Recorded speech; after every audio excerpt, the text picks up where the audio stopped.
عزیزان ملت اسلامیہ، السلام علیکم ورحمۃ اللہ وبرکاتہ۔ حضرات، جس دور سے ہم لوگ گزر رہے ہیں بڑا ہی نفسا نفسی کا دور ہے۔ ایک آدمی دوسرے آدمی کا پرسہ حال نہیں ہے۔ انسانیت اس وقت بے خوفی کے عالم نہیں بلکہ باخوفی کے عالم میں ہے۔ خوف، ڈر، اس کا تو چراغ روشن کیے ہوئے ہے انسان۔ حضرات، بس 10ویں محرم کو ابھی آپ بھولے نہیں ہوں گے کہ مسلمانوں کے پیغمبر حضور رحمت للعالمین صلی اللہ تعالی علیہ وسلم کی محبوب نواسے، دوش اقدس کے سوار، مومنوں کے دل کے قرار، گلے گلزار حیدر کرار، سیدنا سرکار امام حسین علیہ السلام نے 10ویں محرم الحرام کو جام شہادت نوش کیا ہے۔ امام پاک کی عظمت و رفعت، سبحان اللہ، ماشاء اللہ، خطبہ سے آپ لوگ تو سنتے رہتے ہیں۔ یہ فقیر کی گفتگو ہو سکتا ہے سن کر کے آپ لوگ فقیر کو دعا دیں۔ حضرات، اتنا محبوب نواسا جس نے نبی کے سجدے کے حالت میں مسجد نبوی شریف میں دوش اقدس پر سوار ہونے کا شرف حاصل کیا ہو۔ نبی تمام تشریف لائے، اللہ ایک ہے، سبوں نے بتایا، سب کے شریعت و قوانین ان کے دور میں جیسے بھی تھے، لیکن سب کے امام الانبیاء حضور صلی اللہ علیہ وسلم ہیں۔ ہمارے امام سیدنا امام علی مقام کی عظمت، دوش محبت پر، دوش رسالت پر سوار ہونے والے رسول کے لیے ایک دن وہ بھی آیا کہ اپنے نازک بدن کی پرواہ نہیں کی، اپنے عظمت کی پرواہ نہیں کی کہ ہم کٹ جائیں گے، ہم پیاسے شہید کر دیے جائیں گے۔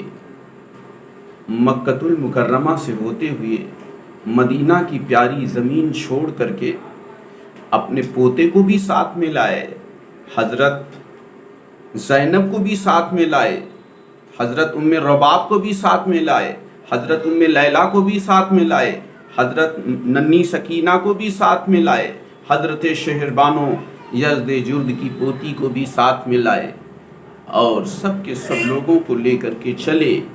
اس بات پر چلے تھے کہ کوفہ کے لوگوں نے دعوت محبت پیش کی ہے، اسلام کے لیے میں نے وعدہ کر لیا ہے آنے کا، اب وعدے کے مطابق میں پہنچوں گا۔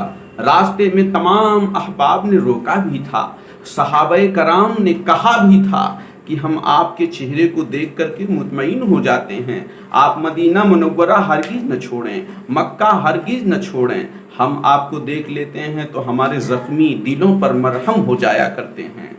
خدا را حسین ہمیں محروم نہ کر کے جائیے۔ بہرحال امام پاک 10 محرم الحرام کو جام شہادت نوش فرما چکے۔ رات کسی وجہ سے کٹی، خیمے میں کیا کیا ہوئے آپ سن چکے ہیں۔ خیمے کے اندر آگ لگا دیے گئے تھے۔ سرکار سیدنا امام زین العابدین رضی اللہ تعالی عنہ اس وقت بخار کے ساتھ میں تھے اور بے ہوشی کے عالم میں اپنے بستر پر لیٹے ہوئے تھے۔ جب آگ لگائی گئی، سارے بچے اپنے اپنے ماں کے گود کی طرف چلے گئے۔ آپ کا بھتیجا یعنی حضرت زینب کا بھتیجا رہ گیا۔ حضرت زینب سلام اللہ علیہا نے اپنے بھتیجے کو اپنے پیٹھ پر سوار کر کے خیمے سے باہر کیا تھا۔ حضرت سیدنا امام باقر رضی اللہ تعالی عنہ اس خیمہ کے اندر چل رہے تھے اور ادھر ادھر چل رہے تھے. کسی نے کہا اے بچے کہاں جانے کی ارادہ رکھتے ہو؟ جب بچے نے سنا کہ کوئی محبت بھرا کوئی مہربان لگ رہا ہے تو کہا میں اپنے بابا عراق جانا چاہتا ہوں, علی کی طرف جانا چاہتا ہوں. سیدنا امام باقر رضی اللہ تعالی عنہ کی اس وقت عمر شریف 3 سال کی تھی. اپنے دادا کے ساتھ اور اپنے ابا کے ساتھ تشریف لائے تھے, حضرت شہر بانو کے ساتھ تشریف لائے تھے, اپنے دادی محترمہ کے ساتھ تشریف لائے تھے. اللہ اکبر کبیرہ. الغرض رات تو کسی وجہ سے کٹ گئی, رات کے تعلق سے کچھ باتیں ہم نے گوشے گزار کرنے کے لیے کوشش کی ہیں. مورخین اپنے اپنے انداز میں تاریخ کو ظاہر کر کے خراج عقیدت پیش کرتے ہیں اور امام حسین کی فیض و برکات کو حاصل کرتے ہیں. غرضے کی 11 محرم الحرام کو سیدنا سرکار امام عالی مقام رضی اللہ تعالی عنہ اور آپ کے رفقا کے سروں کو نوک نیزہ پر بلند کیا گیا تھا اور حضرت زینب سلام اللہ علیہا ایک مرتبہ کٹے ہوئی لاش کی طرف اپنے بھائی کی طرف گئی تھی اور انہوں نے عرض کیا تھا بھیا حضرت زینب کے لیے اپنے بہن کے لیے کس پردے کا انتظام آپ نے مدینہ منورہ سے کر کے یہاں تک پہنچایا تھا. آج آپ کی بہن بغیر ردا کے ہے, آج آپ کی بہن اپنے زلفوں سے اپنے چہرے کو ڈھکے ہوئے ہے. جشد اطہر سے آواز آئی تھی میری بہن فکر کرنے کی ضرورت نہیں ہے, جہاں جہاں جاؤ گی روح ساتھ ہوگی, میرا سر بھی ساتھ ہوگا, مجھے مردہ من سمجھنا. اور ایک مرتبہ لاش مبارکہ سے حرکت ہوئی تھی. حضرت زینب جلدی سے جا کر کے تمام لوگوں کو اکٹھا کر کے لے کر کے چلی تھی. حضرت سیدنا امام زین العابدین بیماری کی حالت میں ننگی پیٹھ پر اونٹ کے سوار کیے گئے تھے اور آپ کے جسم پاک کو باندھ دیا گیا تھا. کچھ دور تو آپ کو چلنے کے لیے مجبور کیا گیا تھا. روایتوں میں یہ بھی آیا ہے کہ آپ کے وزنی بیڑیوں سے آپ کے بدن جھکے ہوئے تھے. جلتے ہوئے ریگستان پر آپ چل رہے تھے, قافلہ چلتا رہا, قافلہ چلتا رہا.